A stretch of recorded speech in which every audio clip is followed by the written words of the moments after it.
que Dios quiere, Dios sabe y Dios puede. Dios quiere, Dios sabe y Dios puede. Quizás es algo que ustedes ya dicen, sí, yo ya sé que Dios sabe, Dios quiere, Dios puede. Pero especialmente a qué me estoy refiriendo cuando digo esta frase. Avanzamos un cuadro y Dios sabe, puede, quiere hacernos libre de algunas cosas. Yo he puesto algunas, pero quizás vos puedas añadir tu problema, tu necesidad, aquello que vos estás deseando que Dios te haga libre. Puede ser de algunos temores, puede ser de ansiedad, puede ser de angustia, puede ser de malos hábitos que vienes arrastrando y que quisieras ser libre y que estás luchando pero no puedes. Puede ser de depresión, algunos luchan con la depresión. Puede ser de rencor, aquellos que te han herido y no los puedes perdonar y llevas ahí esa amargura en tu corazón. Puede ser de culpa, aquellas cosas en las que has fallado, que has hecho mal y no puedes librarte de esa culpa que te está allí angustiando y está allí con su dedo acusador día tras día. Bueno, Dios puede, Dios sabe, Dios quiere hacerte libre de aquello que necesitas ser libre. Y allí Juan 8:32 dice, y conoceréis la verdad y la verdad os hará libre. Este libro nos hace libres, pero no es una libertad como si esto fuera un amuleto. Algunos dicen, cuando te vayas a dormir, deja la Biblia abierta en tal lugar y como que eso va a actuar de una forma mística y supersticiosa. La verdad no funciona así. Cuando dice que la verdad te va a hacer libre, es que Dios te va a dar el conocimiento para que vos ahora puedas libremente escoger qué vas a hacer. O sea, nos hace libre para escoger el bien o para escoger el mal. Cuando Dios nos habla de la salvación de nuestras almas, de ir al cielo o al infierno, uno va a la Biblia y nos dice que somos pecadores perdidos, pero que Cristo murió por nuestros pecados y que en Él hay perdón, hay salvación, hay vida eterna, y nos da la libertad de escoger si creer en Jesucristo y recibirle como Salvador, ir al cielo, o rechazarle y dejar a Cristo a un costado y seguir haciendo con mi vida lo que yo quiero y me voy al infierno. Pero Dios me da la libertad con el conocimiento de la verdad, ¿qué camino voy a tomar? Cuando yo ignoro, voy por caminos errados, pero sin la posibilidad de escoger el buen camino porque simplemente no lo conozco. Bueno, la libertad que nos da la verdad de Dios es la libertad de saber precisamente la verdad y poder escoger lo mejor. La verdad, dice, nos hará libres. Y la verdad de este libro, Jesús orando al Padre dijo, santifícalos en tu verdad, tu palabra es verdad. El Salmo dice, la suma de tu palabra es verdad. Aquí está la verdad. La tenemos al alcance de nuestra mano, la podemos conocer.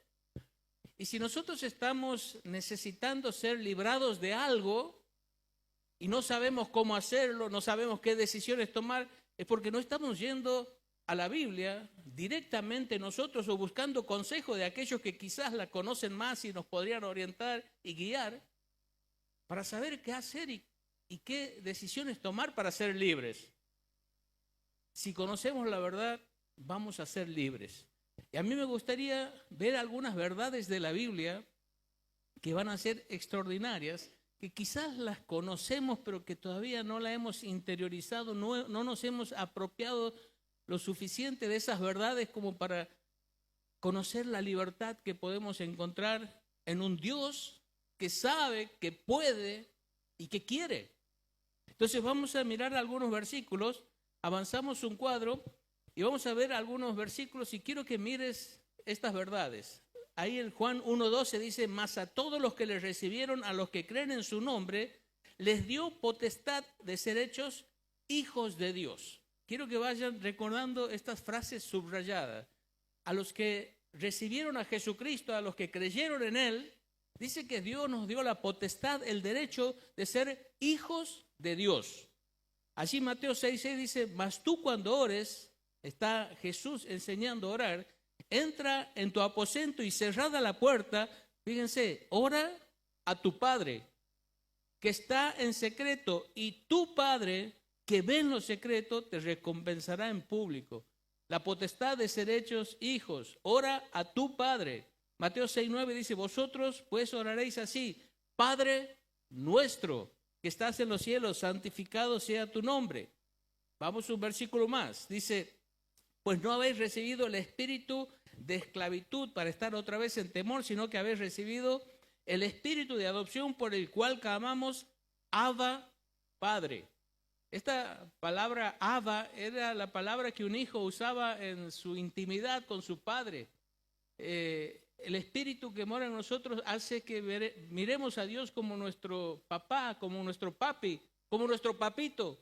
No sé en qué forma te dirigías en tu hogar a tu padre, pero era la forma en que un niño se dirigía a su padre en el hogar, en la forma de mayor intimidad. Dice, el Espíritu mismo da testimonio a nuestro espíritu, el Espíritu Santo da testimonio a nuestro espíritu de que somos hijos de Dios. Vemos un versículo más, dice Mateo 7, de 9 al 11. Dice, ¿qué hombre hay de vosotros que si su hijo le pide pan, le dará una piedra? ¿O si le pide un pescado, le dará una serpiente? Pues si vosotros siendo malos, y aquí se refiere a que somos pecadores, a que somos egoístas, no hay bueno ni aún uno, dice, no está refiriendo a que somos malvados, perversos, que odiamos a nuestro hijo, sino somos humanos. Dice, sabemos dar buenas dádivas a nuestros hijos. Dice, ¿cuánto más vuestro Padre que está en los cielos dará buenas cosas a los que le pidan?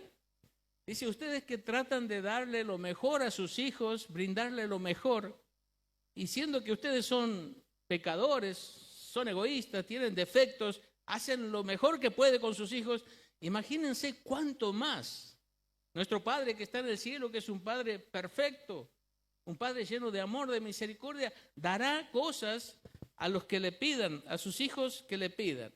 Y aquí quiero que miremos esta primera verdad. Avanzamos un cuadro. Cada uno de nosotros que hemos creído en Jesucristo, que le hemos recibido como nuestro Salvador, podemos decir con toda certeza y con toda convicción, Dios es mi Padre. Dios es mi Padre. Puedes llamarle papá, Dios, mi papá, Dios, mi papi. A veces suena como irreverente, pero Dios quiere que lo veamos con esa intimidad, sin dejar de mostrar el respeto, la reverencia que Él se merece como el Dios infinito, creador, sustentador del universo. Pero Él ahora se ha relacionado con nosotros como nuestro Padre. Y no como nuestros padres terrenales, porque aunque nosotros quisiéramos darle lo mejor a nuestros hijos, fallamos y muchas veces nos equivocamos. Él es un Padre perfecto. Y lo que podemos estar seguros es que Él, como mi Padre y como tu Padre, nos ama. Él nos ama con todo su corazón. Él está con nosotros. Él ha prometido jamás dejarnos, jamás desampararnos. Él está siempre con nosotros, no solo cuando venimos a la iglesia, en nuestra casa, en nuestro trabajo, donde quiera que estemos. Él, nuestro Padre, está con nosotros. Él nos escucha. Clama a mí, yo te voy a responder. Él está escuchando cuando le hablamos, cuando le decimos algo. Él nos cuida.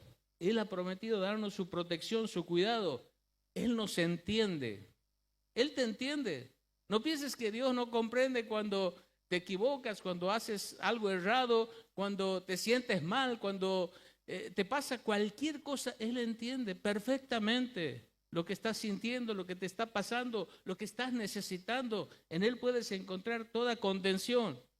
Y Él provee. Él provee. Él va a darte lo que necesitas. Ahora, quiero que pienses esto. Dios, el Dios maravillosamente grande, es tu Padre. Y Él está comprometido como tu Padre a amarte, a acompañarte, a escucharte, a cuidarte, a entenderte y a proveer. Es una verdad muy fuerte. Cada día cuando te levantas no estás solo, tienes un Padre en el cielo que está con vos, que es un Padre maravilloso y perfecto. Una verdad maravillosa. Pero ahora vamos a otros versículos, porque quiero que después de ver esta verdad veamos otra verdad. Dice, era Abraham de edad de 99 años cuando le apareció Jehová y le dijo, yo soy el Dios todopoderoso, anda delante de mí y sé perfecto. Aquí Dios se presenta como el Yadai. Yo soy el Dios todopoderoso, el Dios que todo lo puede, para quien nada es imposible. Ese soy yo, le dice a Abraham. Yo soy el Dios todopoderoso. En Salmo 115:3 dice, nuestro Dios está en los cielos. Todo lo que quiso, ha hecho. Hay a veces quienes hacen preguntas tontas diciendo si Dios puede, hay algo que Dios no puede hacer, y entienden mal la definición de que al ser todopoderoso, Él puede hacer todo. La Biblia dice que Él no puede mentir. La Biblia dice que Él no puede negarse a sí mismo. La Biblia dice que Él no puede pecar. Eso no significa que no sea omnipotente o todopoderoso, sino que la definición de omnipotencia es que Él puede hacer absolutamente todo lo que en su santa voluntad determina hacer. Y Él nunca va a hacer lo que su voluntad no armoniza con su persona. Él no puede dejar de ser fiel, no puede dejar de ser verdad, no puede dejar de ser santo, lo cual no significa que no sea omnipotente o todopoderoso, sino que ser todopoderoso significa que Él puede hacer todo lo que en su santa voluntad determina hacer, decide hacer. También dice ahí el Salmo 135:6, todo lo que Jehová quiere, lo hace. Fíjense cómo dice, todo lo que quiso, ha hecho, dice anteriormente. Y el otro dice, todo lo que Jehová quiere, lo hace. En los cielos y en la tierra, en los mares y en todos los abismos. Vamos un cuadro más y Jeremías 32:27 dice, he aquí, yo soy Jehová, Dios de toda carne. Y fíjense lo que dice ahí, ¿habrá algo que sea difícil para mí? Dios mismo dice, ¿habrá algo que sea difícil para mí? Quizás Dios lo puede hacer todo, pero hay cosas que le cuesta mucho hacer. Y hay preguntas, y es una pregunta retórica. La respuesta es no, no hay nada que para Dios sea difícil. Él lo puede hacer todo y a Él todo le resulta absolutamente fácil cuando Él lo quiere hacer porque es un Dios omnipotente. Después dice en Lucas 1:37, porque nada hay imposible para Dios. Y después en Mateo 19:26 dice, y mirándolo Jesús les dijo, para los hombres esto es imposible, mas para Dios todo es posible. Aquí quiero que combinemos estas dos verdades. Hemos visto primero, Dios es nuestro Padre, el que está con nosotros, el que nos comprende, el que provee, el que nos cuida, el que nos acompaña. Pero ahora vamos a ver, y avanzamos un cuadro, que Dios, que es nuestro Padre, es un Dios omnipotente. Es un Dios omnipotente, o sea que Él tiene todo el control, Él tiene todas las respuestas, Él tiene todos los recursos, toda la salida, Él tiene todo lo que necesitamos. En Él está todo.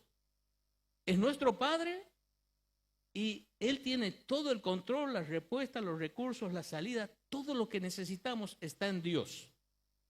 Cuando uno mira esto, a veces se pregunta, pero ¿por qué a veces nos ahogamos en un vaso de agua? ¿Por qué a veces estoy tan angustiado, tan preocupado, tan desesperado? ¿O acaso Dios no es mi Padre?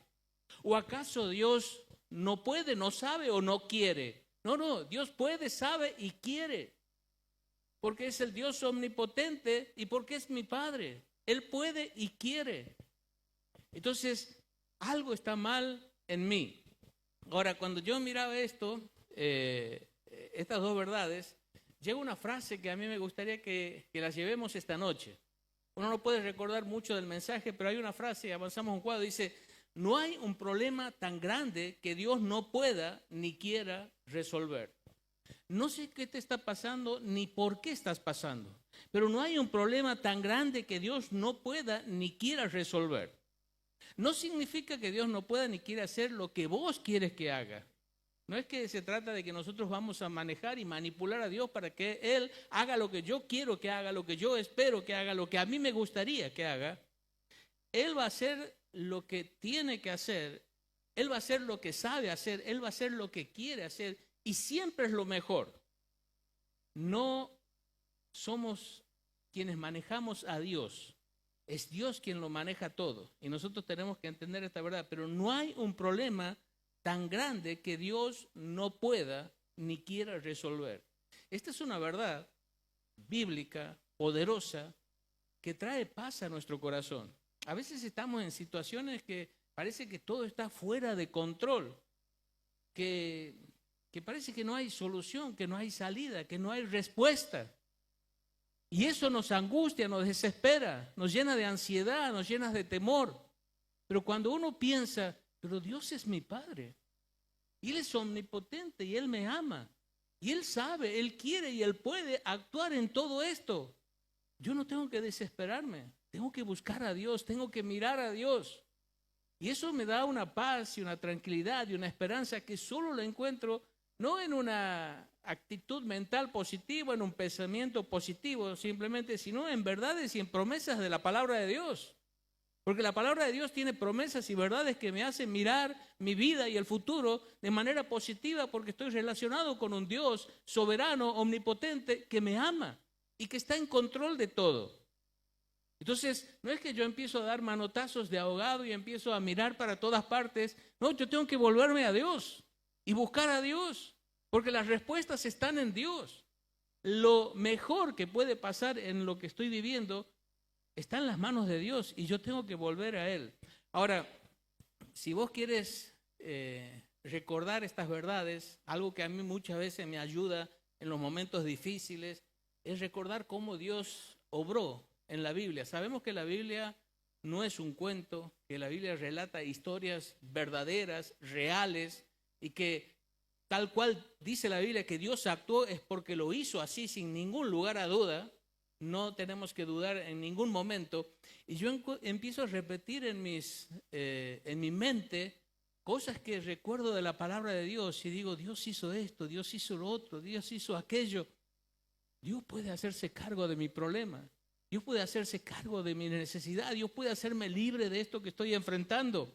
Y quiero que juntos avancemos un poquito mirando algunas cosas que hay en la Biblia para que veamos todo lo que Dios hizo y que Él es el mismo ayer, hoy y por siempre. Él puede hacerlo hoy también. Así que una de las cosas es Israel frente al Mar Rojo. Había una situación más difícil y más desesperante que el pueblo allí delante de un mar, imposible de atravesar, y detrás un ejército del imperio más poderoso que viene a destruirlos. Y era como, esto no tiene salida.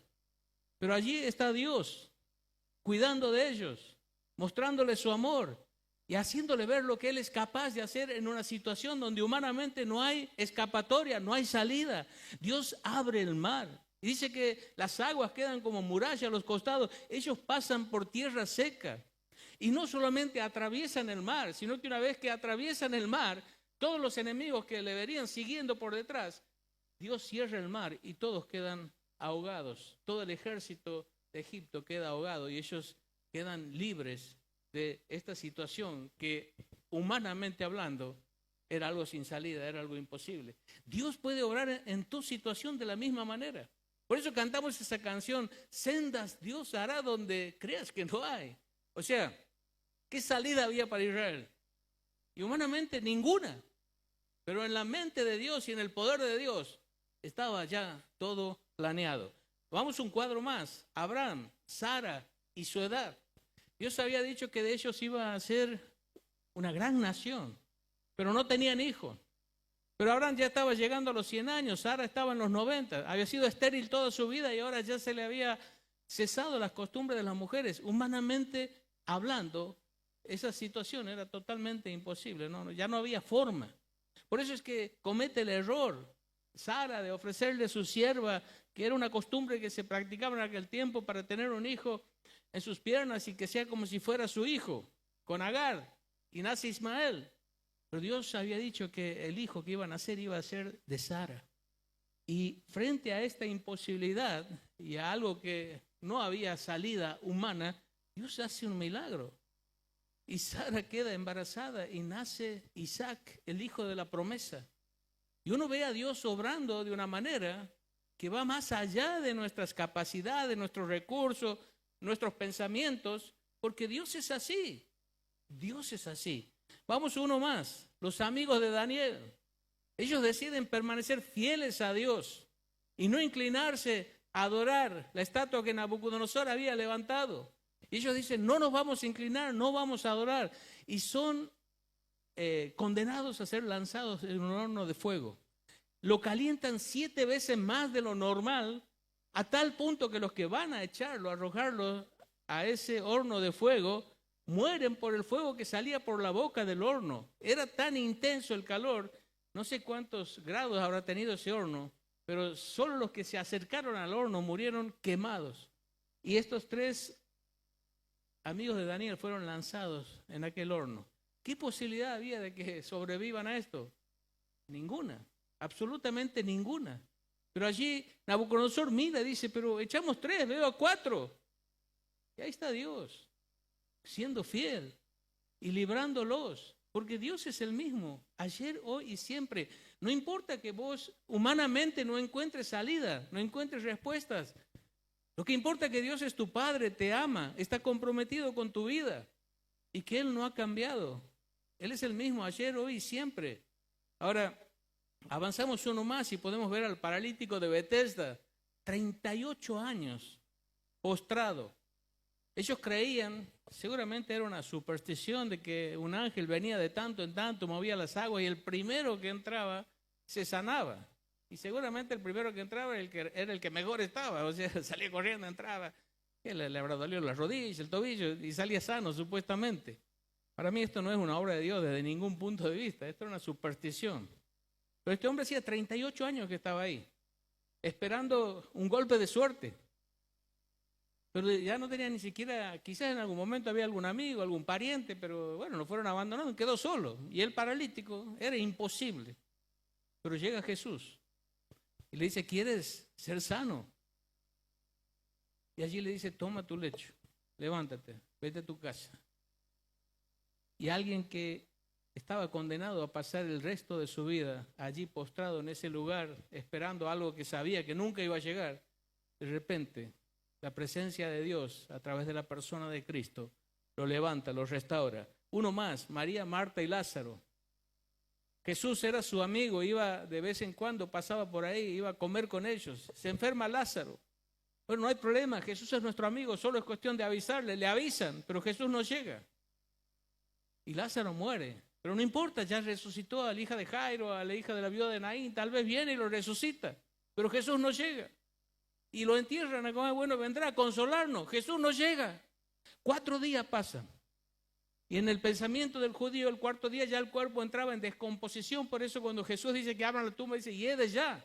Por eso dice la Escritura que no permitirás que tu santo vea corrupción cuando habla de Jesús, porque Jesús no iba a llegar al 4º día, iba a resucitar al 3er día. Así que cuando Jesús llega, ¿qué piensan ellos? Ya es tarde. Si hubieses estado aquí, si hubieses estado aquí. Y Jesús le va a demostrar que Él estaba ahí. Y que no hacía falta que Él esté ahí. Él llega siempre en el momento justo, ni temprano ni tarde, para hacer lo que quiere hacer. Y sabes que Jesús, Dios, nunca llega tarde. Vamos, y por supuesto sabemos la historia, levantó a Lázaro. El ciego de nacimiento, nunca un ciego de nacimiento había recobrado la vista. Así que era un caso perdido. Él dijo, voy a morir en esta condición, nunca veré la luz, nunca veré las montañas, nunca veré nada. Pero llega Jesús y le devuelve la vista. Uno más, la multitud con hambre, ¿recuerdan? Lo vimos la vez pasada en el mensaje anterior. ¿Qué se podía hacer con 2 peces y 5 panes? Que había más de 10,000 personas ahí. Esto es un problema sin solución, esto no hay salida. Pero allí estaba Jesús y hace la multiplicación y alimenta a miles de personas con solo 2 peces y 5 panes. Es que así es Dios. Para Él nada es imposible ni nada es difícil. ¿Hay algo que sea difícil para Él? No, Él lo puede hacer. Él tiene respuestas, Él sabe, Él quiere, Él puede. El endemoniado gadareno, no había forma de controlarlo. Andaba en los montes, en los sepulcros, se lastimaba a sí mismo, lo ataban con cadenas, rompía todo. Era un azote para aquel pueblo. Pero llega Jesús. Y cuando llega Jesús, un caso que estaba totalmente perdido, vienen y lo encuentran sentado, vestido, en su juicio cabal. Un milagro, algo imposible, algo imposible. Uno más, la tormenta en el mar. Aquellos hombres que estaban allí con Jesús eran expertos navegantes, ellos eran pescadores, conocían todo, pero estaban desesperados porque esa tormenta ya no había forma de controlarla ni de salir bien de esa situación. Y Jesús se para ahí y ordena a la tormenta, ordena a los vientos y todo le obedece y se hace gran bonanza. Yo quiero que vayas pensando en todo esto porque ese Dios que es tu Padre es el Dios que actuó en todas estas situaciones y dio una respuesta extraordinaria. ¿Por qué crees que no lo va a hacer en tu vida? Si Él te ama, tanto como amaba a esos discípulos, ¿por qué no lo va a hacer si Él está interesado y está involucrado en tu vida?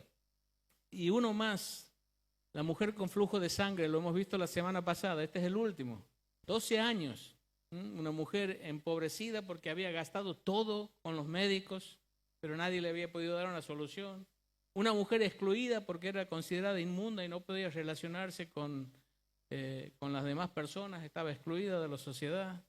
Una mujer debilitada porque 12 años con flujo de sangre, seguramente estaba con un cuadro terrible de anemia y una debilidad profunda. Una mujer sin esperanza porque ya había hecho todo lo que estaba al alcance de su mano y solo le quedaba una oportunidad. Cuando ella oyó de Jesús, dijo, si yo tan solo tocaría el borde de su manto. ¿Y saben qué? Jesús pasó a una distancia que aquella mujer, con todos sus problemas y con todo lo que acarreaba, pudo hacerse lugar y llegar a tocar el manto. Porque Jesús quería que lo toque, porque Jesús quería demostrarle que Él la amaba, que Él tenía poder, que no hay problema demasiado grande que Él no pueda solucionar. Así que quiero terminar con una pregunta. Vamos a la pregunta ahora. ¿Qué debo hacer para experimentar en mi vida el amor y el poder de Dios? Y ahora viene aquí, Dios quiere, Dios puede, Dios sabe, pero ¿qué tengo que hacer yo para poder experimentar todo eso que Dios hizo y que está revelado en la palabra de Dios para que yo entienda quién es el Dios que tengo, cuánto me ama ese Dios y cuán interesado e involucrado está en mi vida? ¿Qué tengo que hacer yo? Y ahí vamos a ver. En primer lugar dice, tenemos que confiar en su persona. Tienes que humillarte y clamar a Dios. Primero, confiar en su persona. Creer que realmente Dios es quien dice que es, quien dice ser. Él es ese Dios omnipotente, pero es ese Dios lleno de amor, de gracia, de bondad, de misericordia. Y tienes que confiar, pero tienes que humillarte y clamar a Dios. Dice ahí el pasaje, humillaos pues bajo la poderosa mano de Dios para que Él os exalte cuando fuere tiempo, echando toda vuestra ansiedad sobre Él porque Él tiene cuidado de vosotros. Y aquí hay dos palabras importantes. Una, confiar. Tienes que confiar que Dios es quien dice ser. Cree que Él te ama. Cree que Él está lleno de gracia, de misericordia, que Él va a obrar en tu vida. Cree que Él te está escuchando cada vez que clamas a Él, pero tienes que humillarte ante ese Dios. Y sabe que el creer es ver a Dios tal cual es, y humillarte es verte a Dios tal cual sos. Y el problema es que a veces nosotros no oramos, no clamamos a Dios porque pensamos que nosotros podemos arreglárnosla solos. Por eso no oramos, o por eso oramos tan poco. Porque pensamos que somos lo suficientemente poderosos y grandes como para arreglárnosla sin Dios. Y estás engañado. Es muy poco lo que puedes hacer sin Dios. Por eso es que Dios está allí, dispuesto a escucharte, dispuesto a responder tus oraciones, pero Él está esperando que vos clames. El problema es que no oramos. Y por eso dice Santiago que no recibimos porque no le pedimos a Dios. Y a veces seguimos esclavizados en ciertas cosas porque no estamos clamando a Dios todos los días para que Dios nos haga libres, para que Dios nos dé la sabiduría y el poder para librarnos de aquello que nos esclaviza y de aquello que le deshonra a Él. Pero nosotros seguimos luchando con nuestras propias armas, con nuestras propias fuerzas, porque no confiamos en Dios y porque quizás confiamos demasiado en nosotros mismos. Y humillarnos significa dejar de confiar en vos mismo. No tienes poder para hacerte libre, no tienes poder para enfrentar todos los problemas que vas a tener en la vida. Necesitas de Dios. Y por eso es que Dios ha dejado la posibilidad de clamar a Él. Por eso es que cuando Cristo muere en la cruz, se rasga el velo de arriba hacia abajo y nos da libre acceso a su trono. Ahí vamos a encontrar la misericordia y el oportuno socorro frente a cada problema y situación en la vida. Pero nosotros seguimos luchando con nuestras propias fuerzas. Y ese es el problema de que a veces Dios no interviene porque no confiamos en su persona y no nos humillamos delante de Él. Es como que el padre que quería limpiar un patio para poder jugar con su hijo y le dice al hijo, pero hay que quitar esa piedra que está ahí en medio del patio. Y el hijo, que era chico, todavía va y empieza a luchar con esa piedra y busca de una forma y busca de otra, pero era demasiado pesada para él. Y le dice, papá, no puedo. ¿Pero has hecho todo lo que podías hacer? Sí, hice todo. Y el padre le dice, no, no has hecho todo. ¿Pero cómo no? Lo intenté de 1000 formas. No, no has hecho todo porque no me has pedido ayuda a mí. Y a veces Dios nos tiene que decir esto. Y nosotros pensamos que hemos hecho todo lo que podíamos hacer, pero no hemos hecho lo único que necesitamos hacer, es clamar a Dios y buscar ayuda en Dios. En segundo lugar, avanzamos un cuadro, confiar en su palabra, humillarte y obedecer en todo. Dice allí, si en mi corazón hubiese yo mirado la iniquidad del Señor, no me habría escuchado. Salmo 66, 18. Y dice, seguid la paz con todos y la santidad, sin la cual nadie verá al Señor. Hebreos 12, 14. ¿Quieres ver a Dios obrar en tu vida? Tienes que vivir en santidad. Esto es obedecer su palabra, es guardar su palabra. No sigas haciendo las cosas a tu manera. No sigas buscando salidas en aquellas cosas donde no está la salida. La salida está en la obediencia a Dios, en la santidad. Es donde Dios va a mostrarse y donde Dios va a manifestarse. Pero tienes que confiar en su palabra. Y nosotros a veces creemos que confiamos en la palabra, pero cuando no la obedecemos es porque no estamos confiando en la palabra. Si quieres saber cuánto crees en la Biblia, observa en tu vida cuánto lo obedeces. Lo que vos obedeces de la Biblia es lo que realmente crees. Aquello que vos ves en la Biblia, pero sigues haciendo las cosas a tu manera, según tus propios criterios, es porque estás creyendo más en vos mismo, en tu propia sabiduría, en tu propia prudencia, que en lo que Dios te ha revelado en su palabra. Entonces, si quieres ver a Dios actuar con poder en tu vida, confía en su palabra, humíllate y obedece en todo. Decirle, Dios, yo no puedo, por eso clamo a ti. Señor, yo no sé, por eso busco las verdades de tu palabra para obedecerlas y para seguirlas. Tercero, confía en su provisión. Humíllate y espera un milagro. Humíllate, ponete bajo Dios y decirle, Señor, yo no entiendo lo que está pasando. Yo no sé por qué todo esto, pero sé que eres soberano, que estás en control, que por algo has permitido todo esto y me humillo, Señor, y acepto lo que estás haciendo y tu voluntad, aún sin entender todo. Y Señor, yo espero en que vas a intervenir en mi vida en algún momento y de la manera precisa y justa. Dice, Jesús le dijo, ¿no te he dicho que si crees verás la gloria de Dios? Esto es cuando le dice a Marta, que abran la tumba. Y ella dice, no, ¿para qué hieres ya? ¿No te he dicho que si crees verás la gloria de Dios? Y allí Jesús le dijo, si puedes creer al que cree, todo le es posible. Y aquí es confiar que Dios no nos va a abandonar, que Dios no nos va a defraudar.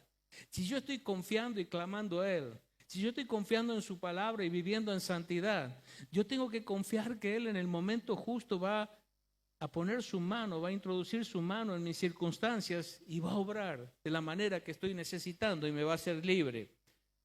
En cuarto lugar, confiar en sus planes, humillarme y ser paciente.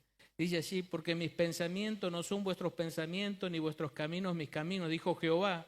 Como son más altos los cielos que la tierra, así son mis caminos más altos que vuestros caminos y mis pensamientos más que vuestros pensamientos. Isaías 55, 8 y 9. Y Gálatas 6, 9 dice, no nos cansemos pues de hacer bien, porque a su tiempo segaremos si no desmayamos.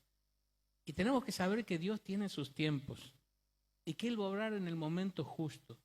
Vuelvo a repetir lo que ya dije, Él nunca llega temprano, pero tampoco llega tarde. Yo tengo que confiar en sus planes. Yo tengo que seguir confiando, seguir esperando en Él, seguir confiando de que Él en el momento justo va a actuar y va a actuar de la manera justa. Y no tirar la toalla. No dejemos de hacer el bien porque a su tiempo, que es el tiempo de Dios, vamos a cosechar si no desmayamos. Y porque Él tiene planes perfectos. Nosotros a veces vamos a Dios y ya lo tenemos todo pensado y organizado de cómo quiere Dios, cómo queremos que Dios actúe y obre en nuestras vidas. Y de qué forma nos va a librar de nuestras circunstancias y cómo. Y Dios quiere que nosotros confiemos que Él tiene un plan mucho mejor que mi plan.